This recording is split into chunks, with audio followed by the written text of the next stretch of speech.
ಇವರು ಆಂಧ್ರ ಪ್ರದೇಶ ತೆಲಂಗಾಣದ ಒಬ್ಬ ಚೀಫ್ ಮಿನಿಸ್ಟರ್ ಮತ್ತು ತೆಲಂಗಾಣ ಆಂಧ್ರ ಜನ ವಿಶೇಷವಾಗಿ ಅಮೆರಿಕಾದಲ್ಲಿ ಬಹಳಷ್ಟು NRIs ಇದ್ದಾರೆ. ಅವರು ಇಲ್ಲಿ ಏನಾದರೂ ಇನ್ವೆಸ್ಟ್ ಮಾಡಬೇಕಾದ್ರೆ, ಇಲ್ಲೇನಾದರೂ ಸಣ್ಣ ಪುಟ್ಟ ಕಾರ್ಖಾನೆಗಳು ತೆಗಿಬೇಕಾದ್ರೆ ಅಲ್ಲಿ ಹೋಗಿ ಅಪೀಲ್ ಮಾಡ್ತಾರೆ. ಯಾಕಂದ್ರೆ ನಾನು ಒಂದು ಸಲ ಅಲ್ಲಿ ಟೆಕ್ಸಾಸ್ ಹೋಗಿದ್ದೆ, ಲೇಬರ್ ಮಿನಿಸ್ಟರ್ ಆಗಿದ್ದೇನೆ. ಆಂಧ್ರದವರು ಭಾಳಷ್ಟು ಜನ ಇದ್ದಾರೆ. ಅವರು ಕೇಳ್ತಾರೆ, ನಾವು ಇನ್ವೆಸ್ಟ್ ಮಾಡಬೇಕಂತೇವೆ, ನಮಗೆ ಸ್ವಲ್ಪ ಜಮೀನು ಬೇಕು, ನಮಗೆ ಟ್ಯಾಕ್ಸ್ ಫ್ರೀ ಬೇಕು, ನಮ್ಗೆ ಇಂಥವೆಲ್ಲ. ಅದಕ್ಕಾಗಿ ಸಾಕಷ್ಟು ಚೀಫ್ ಮಿನಿಸ್ಟರ್ಗಳು ಅಮೇರಿಕಕ್ಕೆ, UK ಎಲ್ಲೆಲ್ಲಿ ಯಾರು ಬಂಡವಾಳ ಹೂಡ್ಬೋದು ಅಂಥ ರಾಜ್ಯಗಳಿಗೆ ವಿಸಿಟ್ ಮಾಡ್ತಾರೆ. ಇಲ್ಲಿ ಅವರಿಗೆ ಈ ರೀತಿಯಾಗಿ ಪರ್ಮಿಷನ್ನ ಡಿನೈ ಮಾಡೋದು ಇದು ಅನ್ಯಾಯ. ಮತ್ತು ಇಂಥದ್ದು ಮಾಡ್ಲಿಕ್ಕೆ ಇವರು ಅಟ್ಲೀಸ್ಟ್ ಇದು ದೇಶಕ್ಕೆ ಒಳ್ಳೇದಾಗ್ತದೆ. ಅಲ್ಲಿಂದ ಏನಾದ್ರು ಬಂಡವಾಳ ಬಂದರೆ ರಾಜ್ಯಕ್ಕೆ ಒಳ್ಳೇದಾಗ್ತದಲ್ಲ, ದೇಶಕ್ಕೂ ಒಳ್ಳೇದಾಗ್ತದೆ. ಸೊ ಎಂಪ್ಲಾಯ್ಮೆಂಟ್ ಸಿಗ್ತದೆ. ಅದು government, central government purposely prevent ಮಾಡ್ತಾ ಇದೆ. ಮತ್ತು ಅವರಲ್ಲಿ ಹೋಗಿ ಇನ್ವೆಸ್ಟ್ಮೆಂಟ್ ತರ್ಬೋದು. ಅವ್ರು ಯಾಕೆ ಹೋಗಬೇಕು, ಯಾರೇ ಬಂದ್ರೆ ನಮ್ಮ ಹತ್ರ ಬರಲಿ ಅನ್ನೋ ಭಾವನೆ ಅವ್ರದ್ದು ಇರ್ಬೋದು. ಬಟ್ ಇದು ಭಾಳ ತಪ್ಪು. ಮತ್ತು ನಾನು ಇಂಥ ಆ್ಯಟಿಟ್ಯೂಡನ್ನು ಕಂಡೆಮ್ ಮಾಡ್ತೀನಿ. ಯಾಕಂದ್ರೆ ನೀವು ಯಾವುದೇ ಸರ್ಕಾರ ಇದ್ರೂ ಕೂಡ ಇನ್ವೆಸ್ಟ್ಮೆಂಟ್ ತರೋದು ದೇಶಕ್ಕಾಗಿ ತರ್ತದೆ. ಒಬ್ಬ ಚೀಫ್ ಮಿನಿಸ್ಟರ್ ಇವತ್ತು ಇರ್ತಾನೆ, ನಾಳೆ ಇರಲ್ಲ. ಆದರೆ ಇನ್ವೆಸ್ಟ್ಮೆಂಟು ಅಥವಾ ಕಾರ್ಖಾನೆಗಳು ಬಂದಿವು, ಅವು ಅಟ್ಲೀಸ್ಟ್ ಇಲ್ಲಿ 15, 20, 50 ವರ್ಷ ಇರ್ತಾರೆ. ಅದಕ್ಕೆ ಈ ಅವರು ಡಿನೈ ಮಾಡಿದ ತಪ್ಪು ಮಾಡಬಾರ್ದು. ನಾನು ನೋಡಿಲ್ಲ. ಒಂದೇ ಮಾತ್ರ ಚರ್ಚೆ ಜಾಸ್ತಿ ಆಡಿದೆ ಸರ್ ದೇಶದಲ್ಲಿ. ಅದು ನೀವು ಎರಡೇ ಚರಣ ಆಡ್ತಿರ್ತ ಬಿಜೆಪಿ ಪೂರ್ಣ ಪ್ರಮಾಣದಲ್ಲಿ ಆಡ್ಬೇಕಂತ ಅವರು ಬೇರೆ ಇಶ್ಯೂ ಡೈವರ್ಟ್ ಆಗ್ತಾ ಇದೆ. ನೀವು ಅಟ್ಲೀಸ್ಟ್ ಇತಿಹಾಸಗಳು ಓದಿದ್ರೆ ಗೊತ್ತಾಗ್ತದೆ. ಈಗೇನು ಪಂಡಿತ್ ಜವಾಹರ್ಲಾಲ್ ನೆಹರೂಜಿ, ಮಹಾತ್ಮ ಗಾಂಧಿ, ಆಮೇಲೆ ಸುಭಾಷ್ ಚಂದ್ರ ಬೋಸ್ ಮತ್ತು ವಲ್ಲಭಭಾಯಿ ಪಟೇಲ್ ಇವರೆಲ್ಲರೂ ಸೇರಿ 6 ಸ್ಟ್ರಾಂಜಾ ಇದ್ದಿದ್ದನ್ನು 2 ಮಾಡಬೇಕು. ಇದು ಬೆಟರ್ ಫಾರ್ ದ ಕಂಟ್ರಿ. ಅವತ್ತಿನ 1937 ಅಂದರೆ ನಿಮ್ಗೆ ಇನ್ನೂ ಸ್ವಾತಂತ್ರ್ಯ ಸಿಕ್ಕಿದ್ದಿಲ್ಲ. ಎಲ್ಲರೂ ಕೂಡಿ ಅದು ನಿರ್ಣಯ ಮಾಡಿದ್ವಿ. ಅದೇ ಇಲ್ಲಿ 90 ವರ್ಷ ತನಕ ನಾವು ಹಾಡ್ತಾ ಇದ್ದೇವೆ. ಈಗ ಯಾಕೆ ಬಂತಪ್ಪ ನಿಮಗೆ? ನೀವು ಚೀಫ್ ಮಿನಿಸ್ಟರ್ ಇದ್ದಾರ ಮೋದಿಯವರು, ಮತ್ತು ಯಾಕೆ ಹಾಡಲಿಲ್ಲ? ಈಗ 11-12 ವರ್ಷ ಆಯ್ತು ಈಗ ಪ್ರೈಮ್ ಮಿನಿಸ್ಟರ್ ಆಗಿ ಬಂದು, ಇಲ್ಲಿವರೆಗೆ ಯಾಕೆ ಮಾಡಲಿಲ್ಲ?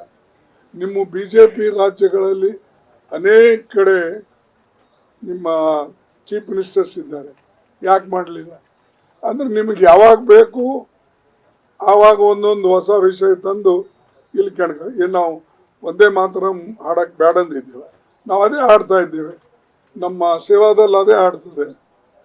ಅದೇ ರೀತಿಯಾಗಿ ಜನಗಣಮನೂ 5 ಪ್ಯಾರ ಇದ್ದು, ಅದನ್ನು ದೊಡ್ಡದಿತ್ತು. ಒಂದೇ ಪ್ಯಾರ ಹಾಡ್ತೇವೆ ಇವತ್ತು. ಆ್ಯಂಡ್ ಅದು ರವೀಂದ್ರನಾಥ್ ಟ್ಯಾಗೋರ್ ಅವರು ಅಪ್ರೂವ್ ಮಾಡಿದ್ದು. ಇದು ಒಂದೇ ಮಾತರಂದಾಗ ನೀವು 2 ಸ್ಟ್ಯಾಂಜಾನೇ ತಗೊಳ್ಳಿ, ಇದು ಜನಗಣಮನ 1 ಸ್ಟ್ಯಾಂಜಾ, ಅದನ್ನು ಟೈಮ್ ಅಷ್ಟೇ ಹಿಡಿತದೆ ಅಂತ ಹೇಳಿ ಅವರೆಲ್ಲ ಸೇರಿ ಡಿಸೈಡ್ ಮಾಡಿದ್ದು ನಾವು ಹಾಡ್ತಾ ಇದ್ದೇವೆ. ನಾವು ಇದು ಹಾಡಿದ್ರೆ ದೇಶದ್ರೋಹಿಗಳ? ಅಂದ್ರೆ ರವೀಂದ್ರನಾಥ್ ಟ್ಯಾಗೋರ್ ದೇಶದ್ರೋಹಿನ? ಜವಾಹರ್ಲಾಲ್ ನೆಹರು ದೇಶದ್ರೋಹಿನ? ವಲ್ಲಭಭಾಯಿ ಪಟೇಲ್, ಸುಭಾಷ್ ಚಂದ್ರ ಬೋಸ್, ಅಬ್ದುಲ್ ಕಲಾಂ, ಆಜಾದ್ ಇವರೆಲ್ಲ ದೇಶದ್ರೋಹಿಗಳ? ಇವು ಮತ್ತು ನೀವು ಇಲ್ಲಿವರೆಗೆ ಯಾರು ನೀವು ದೇಶದ್ರೋಹಿ ಇದ್ದೀರಾ? ಇವು ಸುಮ್ಮನೆ ಒಂದು ದೇಶದಲ್ಲಿ ಪೊಲರೈಸೇಷನ್ ಮಾಡೋ ಪಾಲಿಟಿಕ್ಸ್ ಅವ್ರು ಮಾಡ್ಲಂತ. ಇದು ಸರಿ ಇಲ್ಲ, ದೇಶಕ್ಕೆ ಒಳ್ಳೇದಿಲ್ಲ. ನೀವು ಇರ್ಬೋದು, ಹೋಗ್ಬೋದು, ನಾನು ಇವತ್ತು ಇರ್ಬೋದು, ಹೋಗ್ಬೋದು, ಬಟ್ ದೇಶ ಇದು ಪರ್ಮನೆಂಟ್. ಈ ದೇಶಕ್ಕೆ ರಕ್ಷಣೆ ಮಾಡೋದು ಎಲ್ಲರ ಜವಾಬ್ದಾರಿ. ನಮ್ಮ ಸಂವಿಧಾನ ರಕ್ಷಣೆ ಮಾಡೋದು ಎಲ್ಲರ ಜವಾಬ್ದಾರಿ. ಇದು ಎಲ್ಲಕ್ಕಿಂತ ಲೋಕತಂತ್ರ ಪ್ರಜಾತಂತ್ರಕ್ಕೆ ನಾವು ರಕ್ಷಣೆ ಮಾಡೋದು ನಮ್ಮೆಲ್ಲರ ಜವಾಬ್ದಾರಿ. ಅದಕ್ಕೆ ಭಾಳ ತಿಳಿದು ಅವ್ರು ಮಾತಾಡಬೇಕೇ ಹೊರತಾಗಿ ಇದ್ದಿದ್ದಿಲ್ದೆಲ್ಲ ಈಗ ಈಗ ಅವ್ರಿಗೆ ದೇಶಭಕ್ತಿ ಹುಟ್ಟಿದೆ. ಮೊದಲು ಯಾಕೆ ಮಾಡಲಿಲ್ಲ? ಈಸ್ ದಿವ್ಸ ಹೋಮ್ ಮಿನಿಸ್ಟರ್ ಇದ್ದ ಆ್ಯಂಡ್ ಆಂಟಿ ಹರ ಅವ್ರು ಮುಸ್ಲಿಮ್ಸ್ ಹರ ಅಂದ್ರೆ ಈಸ್ ದಿವ್ಸ ನೀವು ಮುಸ್ಲಿಮ್ ಇದ್ದೀರಾ? ಹಾಡಲಿಲ್ಲ. ಇಂಥವೆಲ್ಲ ಚಿಲ್ಲರ್ ಮಾತಾಡ್ತಕ್ಕಂಥದ್ದು. ಇನ್ನು ಇವ್ರು ಹುಟ್ಟಿದಿಲ್ಲ ಸಹಿತ. ಮೋದಿ ಈಗೇನು ಭಾಳ 61 ಅದನೋ 62 ಅದ ಗೊತ್ತಿಲ್ಲ. ಯಾರ್ದು? ಸಾರಿ, ಮೋದಿದು 70. ಅಮಿತ್ ಶಾ, ಹೋಮ್ ಮಿನಿಸ್ಟರ್ ಮಾತಾಡ್ತಾ ಇದ್ದಲ್ಲ, 61 ಇರ್ಬೇಕು ಇಲ್ಲ. ಮತ್ತು ಇವ್ರು ಯಾರು ಹುಟ್ಟಿದಿಲ್ಲ. ಆವಾಗ ದೇಶಕ್ಕಾಗಿ ಹೋರಾಟ ಮಾಡಿದವ್ರಿಗೆ ಅವಮಾನ ಮಾಡ್ತೀನಿ. ನೆಹರೂನ ವಿರುದ್ಧ ಮಾತಾಡ, ನೀವು ಹುಟ್ಟಿಲ್ಲ, ನಿನಗೆ ಗೊತ್ತಿಲ್ಲ, ಸ್ವಾತಂತ್ರ್ಯ ತಂದಿಲ್ಲ, ಸ್ವಾತಂತ್ರ್ಯಕ್ಕಾಗಿ ನೀವು ಹೋರಾಟ ಮಾಡಿಲ್ಲ ಅಂತ ವ್ಯಕ್ತಿಗಳು ನಮಗೆ ಬುದ್ಧಿ ಹೇಳ್ತೀರ. You are teaching us. If you do something whatever you want for improve education, give employment, give stop in inflation and create more investment. You do such things.